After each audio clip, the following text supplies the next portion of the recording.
Just want to say a few words about my good friend and crazy character, the DJ at the Twisted Wheel, who introduced us all to this wonderful rhythm and blues music.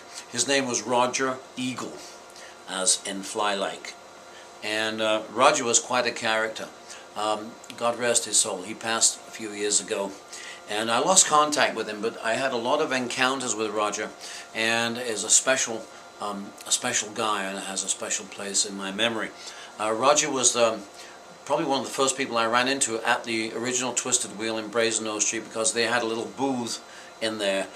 It was almost like a little cage. It was kind of locked in. It was kind of like the Man in the Iron Mask in this little tiny little booth, and playing this great music. And we'd often go up to him and say, "Roger, what's that? What's that record we're listening to?" And he'd tell us what it was. And he also put out, to promote the music, he put out these little magazines which were priced at $1. He did these little articles. It was called R&B Scene. R&B Scene. This is the very first issue. Volume 1, number 1, with Fats Domino on the front. And articles on Sonny Boy Williamson, Georgie Fame, Bobby Bland and James Brown inside.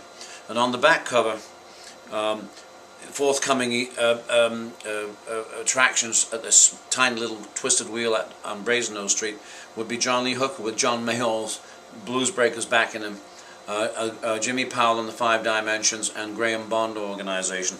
I have another copy here of R&B Scene, and on the back it says forthcoming autumn program attractions would be Alexis Corner, Little Walter, the Yardbirds, John Lee Hooker, and Long John Baldry, and Inez and Charlie Fox. I mean, all coming to this tiny little rhythm and blues club in Manchester. That's something real special. And Roger was quite a guy. He also, when we were in a band called the Gin House, later on I was playing in a band called the Gin House, and we were a pretty tight little unit, but we needed work. And Roger and his partner Lawrence Selko were co-managing this guy Milton James, as a black kid who had an amazing dance routine and an amazing voice, and he moved like James Brown, and he had a great show. His name was Milton James. So it was proposed that we would back Milton James and change our name to the Milton James Band. He was billed as the boy from New York City, but I think he was from like I don't know, Birmingham or somewhere, but he was pretty damn good.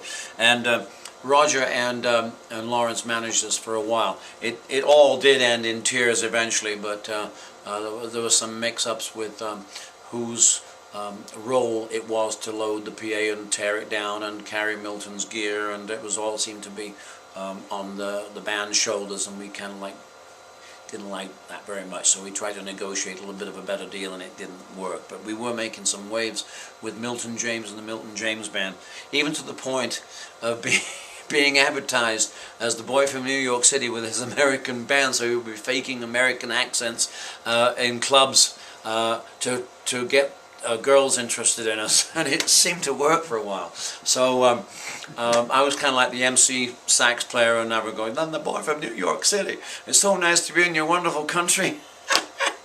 But it worked. We got laid pretty good out of that deal.